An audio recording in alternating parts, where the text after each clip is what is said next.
દાહોદ જિલ્લાના સંજેલી નગરમાં મહાશિવરાત્રિનો પર્વ ખૂબ જ ધામધૂમથી ઉજવવામાં આવ્યો। સવારથી જ તળાવ કિનારે આવેલ ભીમનાથ મહાદેવમાં હર હર મહાદેવના નાદ ગુંજી ઉઠ્યા। સવારમાં પ્રાતઃ આરતી કરવામાં આવી હતી। ત્યારબાદ બપોરે 12 વાગે અભિષેક આરતી પછી પ્રસાદી રૂપે દરેક ભક્તજનોને ભાંગ વિતરણ કરવામાં આવી।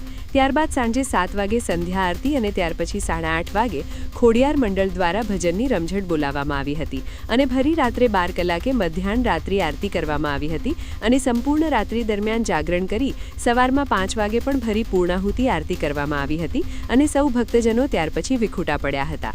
રિપોર્ટર અલ્કેશ કટારા। દાહોદ જિલ્લાના સંજેલી નગરમાં સંજેલી તાલુકામાં પુષ્પસાગર તળાવ કિનારે ભીમનાથ મહાદેવ મંદિરે આજે મહાશિવરાત્રિનો પર્વ ખૂબ જ ધામધૂમથી ઉજવાઈ રહ્યો છે, જેમાં સવારના 5 વાગે પણ પ્રાતઃ આરતી કરી હતી। ત્યારબાદ અત્યારે 12 વાગે અભિષેક આરતી કરવામાં આવી અને સાંજે 7 વાગે પણ અભિષેક આરતી અને ભાંગ વિતરણ પણ કરવામાં આવશે। અત્યારે 12 વાગે પણ ખૂબ જ ધામધૂમથી અહીંયા ભાંગ વિતરણનો કાર્યક્રમ પણ ચાલી રહ્યો છે અને સૌ શ્રદ્ધાળુઓ ધામધૂમથી અહીંયા પર્વ ઉજવી રહ્યા છે। જય જય ભીમનાથ મહાદેવ કી જય।